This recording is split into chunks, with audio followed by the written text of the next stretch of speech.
Hi, I'm Adam Taylor. Welcome to Youth Neighborhood News. We are a team of young journalists bringing you the news as we see it. And I am Michaela Armstead. We are tweens and teens from the Detroit region covering a wide range of stories that interest us. You'll hear from us on things going on in our neighborhoods and communities from our point of view. First, we like to tell you the who, what, when, where, why, and how of Youth Neighborhood News. With that story is Nicole Amica. Thanks, Adam and Michaela. We are the next generation of leaders who might become journalists, writers, producers, lawyers, doctors, and really, the opportunities and possibilities are endless. Now we bring you a story about the Youth Neighborhood News team. It all started with the Detroit Regional News Hub, which is a connector or central clearinghouse for information on a wide variety of topics reporters may need to cover their stories. The Hub helps reporters write more balanced stories about Detroit and the surrounding region by connecting them to experts who can provide information and perspective. The Hub serves the greater Detroit region, which includes 10 counties: Genesee, Lapeer, Lenawee, Livingston, Macomb, Monroe, Oakland, St. Clair, Washtenaw, and Wayne County, which is home of the city of Detroit. That's a lot of ground. The Detroit region is 6,657 square miles and has more than 275 cities, villages, and townships. Marge Sorge teamed up with Luther Keith from Arise Detroit, whose goal is to promote greater citizen involvement and community awareness of organizations and services that help a community function better. I think the youth of our community, of our region, are the future. And I think it's a great opportunity to actually find out what our children are thinking about, what's important to the kids growing up. This is the next generation. The children here are the future of our city, of our region, of our nation, of our world. And I think it's a great opportunity for these kids to come out and talk about what's important to them and to talk to each other. The program that we're putting on here is Kids Talking to Kids. And they're going to find situations in neighborhoods, in businesses, in the quality of life. We're going to find out a lot about what's going to be needed to attract them to stay here. And we hope that we'll be able to do that, and we're looking forward to being able to work with the kids here, help them to be great journalists, and to move their careers forward as well.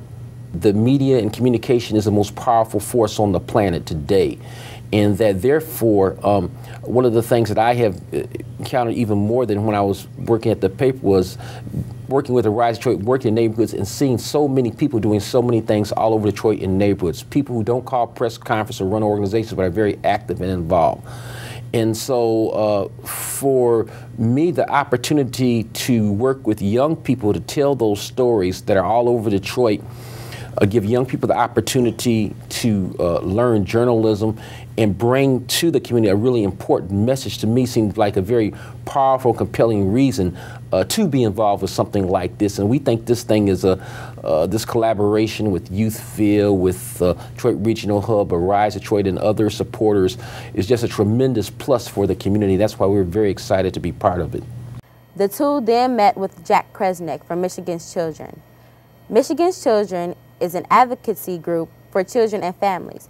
It gives kids, families, and communities the tools they need to become advocates themselves. I have such high hopes, and a lot of other people do, because we think that kids are really able to tell their stories best, you know, from their neighborhoods, their communities.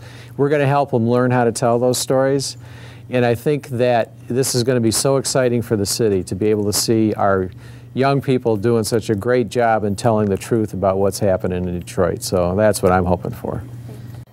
And then they came to Youthville Detroit. It is a center that provides youth in the region a safe place to use their talents and learn new skills.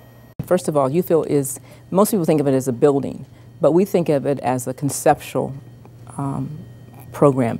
And let me tell you the 4 things that we try to do, whether it's in this building or wherever we go, and then I'll answer your question really quickly. We think that, first of all, young people need to have safe space. They need to have caring, responsible adults involved in their lives, so that our instructors that we have here, and not only should they instruct you well, like Ms. Vanessa or Mr. Kuntz, but they also should be caring about your life broader. So we want to have responsible, caring instructors and adults in their life. And third, we want to have broad supports and opportunities for young people. And fourth, that we have young people intentionally involved in their own life. So the work that you're doing here, you're learning about journalism, but you also are growing from that experience and hopefully learning to write better in school and wherever your career will take you. Auditions were held at Youthville, and dozens of kids came out to be a part of this show. Even though we're teens, we can still do our adults' job and take on different tasks and make it and show other kids that they can do the same thing if they just put their mind and hard work to it. I think it's a very good thing because it'll give us the experience and the knowledge we need to do good in college and high school and to start our careers. I think the things that I really care about is the health and the economy and people who's on the loose, like certain killers and stuff like that. Thanks, Nicole, for that report. I'm Adam Taylor. And I am Michaela Armstead. Thank you for watching Youth Neighborhood News, where we bring you the stories about the Detroit region from the younger point of view.